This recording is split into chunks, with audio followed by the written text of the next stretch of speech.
Zdravo dragi moji, dobrodošli na kanal Male brze kuhinjice. U ovom videu dajem vam ideju za savršeno mekane kiflice poput pamuka.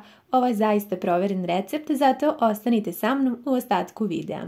Prvo sam pripremila 300 ml mlijeka koje sam stavila da se zagreje, a zatim sam sada uzela ovako jedan svež kvasac, izmrvila ga, zatim sam dodala zagrejano mlijeko i jednu kašiku šećera.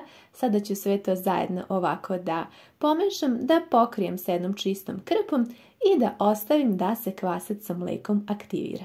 Nekih 10 minuta. Nakon toga dodajem u kvasac i mlijeko jedno jaje i dodajem 100 ml ulja. Sada ću uzeti i ovako sve zajedno pomešati ove tečne sastojke, a potom pripremam i brašno. Obično mi je dovoljno 600 g brašna, tako da pripremam ovdje 600 g brašna i jednu kašičicu soli, sve zajedno sam pomešala i sada dodajem odvojeno u delovima ovo brašno i zamesit ću ovu smesu.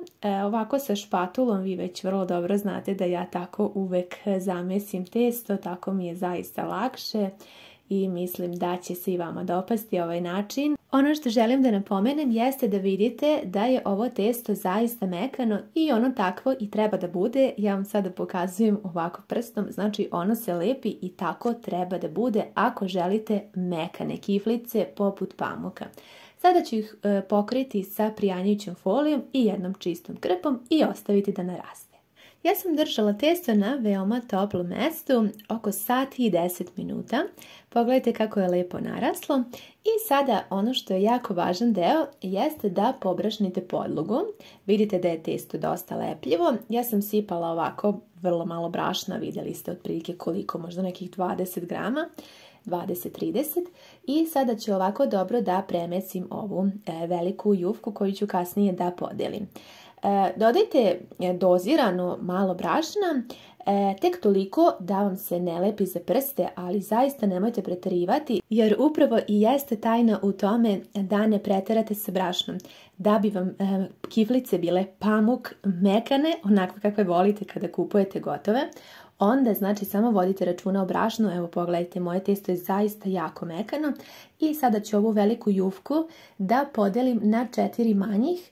3 jufke ostavljam sa strane i pokriću ih ovako sa folijom, a onda uzimam ovu jednu koju ću da podelim na 8 delova. Uvek tako radim i od ove smese mi ispadne ukupno 32 kiflice. To su neke kiflice srednje veličine, a vi naravno možete napraviti veće, manje po svom ukusu. I sada ću vam pokazati 2 načina kako možete zavijati kiflice. Kod ovog prvog, kao što ste vidjeli, ja sam jufkicu podelila na 8 manjih jufkica i sada ovako sa jedne strane ću zaseći sa nožem i ovako zaviti. Zaista je jako lako i jednostavno. Vidite da je malo lepljikavo testo, ali neka tako ostane da bi one bile savršeno mekane. Sada uzimam drugu jufku, vrlo malo pobrašnite, znači minimalno, i ovako ću razraditi u krug i također podeliti na 8 trouglova. Ovo je nešto brži način zavijanja kiflica koji vam neće oduzeti mnogo vremena, znači samo podelite na 8 delova i filujete po vašoj želji. Zaboravila sam da kažem da sam filovala sa feta sirom i dimljenom pečenicom. Sada ću ih premazati ovako sa jednim jajetom i odgore ću posati susom. Svo vrijeme su mi bile pokrivene dok sam ja izrađivala druge kiflice, tako da znate obavezno ih pokrite jer one narastu umeđu vremenu. Sada sam odgore stavila i malo putera i to će im dati onako jako lepu boju, vidjet ćete na kraju. Stavila sam da se peku na 200 stepeni, a sada pripremam i slatku verziju. Ja sam ovdje pola-pola pravila, pola slatke, pola slane. Ovdje sam koristila pekmez od mešanog voća, a vi zaista možete da filujete po vašem ukusu. Zaista je fantastično ovo testo. Sada što se tiče slatkih, tu nisam stavljala susam, tako pravim razliku između slatkih i slanih. U slanim uvek stavljam susam. Peku se 15 minuta na 200 stepeni i kada dobiju ovako zlatno žutu boju, one su gotove.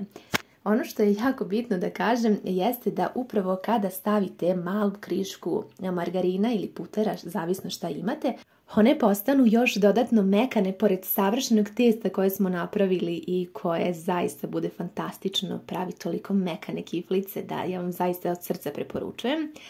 Sada vam ovdje prikazujem i slatke i slane koliko su mekane, pogledajte vi to. Znači one se prosto raspadaju vama u rukama koliko su mekane i sočne, a kada ih konzumirate zaista mislim da ćete biti oduševljeni njihovom mekoćom kao i ukusom. Nadam se da vam se ovaj moj recept dopao, da ćete ga isprobati. Ovo je zaista 100% proveren recept. Ja vam garantujem, ako ga isprobate, mislim da ćete samo po ovom receptu praviti. Zaista su savršene. Hvala vam mnogo na gledanju i ljubim vas sve puno.